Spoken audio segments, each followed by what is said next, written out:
అయ్యేదానికి అవకాశం ఉంటుంది. దాంతోపాటు ప్రతి రాష్ట్రంలో ఉండే ప్రాంతీయ శక్తి బలపడితే తప్పకుండా ఆయా రాష్ట్రాలు కూడా వేగంగా అభివృద్ధి చెందే అవకాశం ఉంటుంది, ఎక్కువ నిధులు సాధించుకునే అవకాశం ఉంటుంది. ఇవాళ మనకు కనబడతా ఉన్నది. అన్నింటికీ మించి ఈ ఫలితాలతో ఒకటి ఇంకా స్పష్టంగా కనబడుతుంది. ఇవాళ భారతదేశంలో బీజేపీని ఆపే శక్తి మాత్రం కాంగ్రెస్ కోల్పోయింది.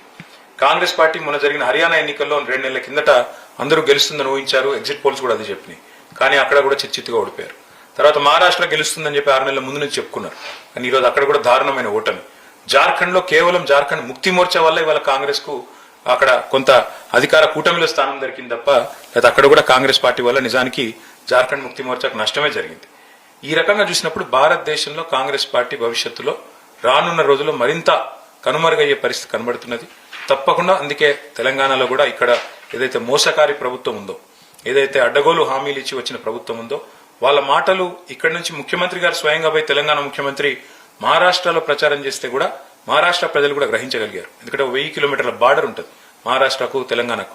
అందుకే మహారాష్ట్ర ప్రజలు కూడా చాలా తెలివిగా ఇవ్వని పథకాలు ఇస్తున్నట్టుగా చెప్పి దొంగ అడ్వర్టైజ్మెంట్లు ఇచ్చి 300 కోట్లు ఖర్చు పెడుతున్న రేవంత్ రెడ్డి ఆయన యొక్క వ్యవహారాన్ని గమనించి బుద్ధి చెప్పారు కాంగ్రెస్ పార్టీకి నేను అనుకుంటా ఉన్నా.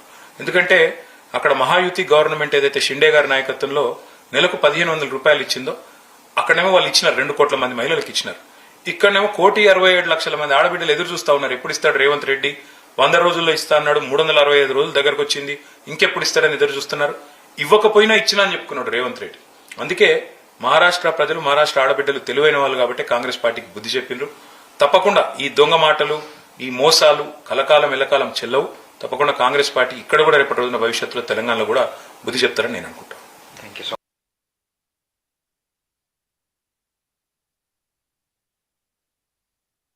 కాబోతోంది దేశవ్యాప్తంగా కాంగ్రెస్ కనుమరుగు కాబోతోందని, జార్ఖండ్ లో కూడా కాంగ్రెస్ గెలవడానికి కేవలం జేఎంఎం వల్లే, జేఎంఎం పంచన చేరి మాత్రమే కాంగ్రెస్ గెలిచింది. రాబోయే రోజుల్లో తెలంగాణలో కూడా కాంగ్రెస్ కనుమరుగయ్యే పరిస్థితి వస్తుంది. రేవంత్ రెడ్డి వెళ్లి ప్రచారం చేసినప్పటికీ మహారాష్ట్రలో కాంగ్రెస్ ఏమాత్రం ప్రభావాన్ని చూపించలేకపోయిందని కేటీఆర్ అంటున్నారు. అలాగే కాంగ్రెస్ నేతలు కూడా తీవ్రమైన విమర్శలు చేస్తున్నారు. ఈ గెలుపు దొడ్డిదారి గెలుపు అని చెప్తున్నారు. కేవలం చిన్న చిన్న రాష్ట్రాల్లో గెలవటానికి అవకాశం కల్పించి పెద్ద రాష్ట్రాల్లో ఓడిస్తున్నారు. అందుకే ఇప్పుడు జార్ఖండ్లో గెలవనిచ్చి మహారాష్ట్రను వాళ్ళు కైవసం చేసుకున్నారు. అటు జమ్మూ కాశ్మీర్లో గెలవనిచ్చి హర్యానాను కైవసం చేసుకున్నారు. ఇదంతా బీజేపీ ఆడుతున్న దొడ్డిదారి నాటకం అంటూ బీజేపీ నేతలు చెప్తున్నారు. జయరాం రమేష్ అదే మాట చెప్తున్నారు.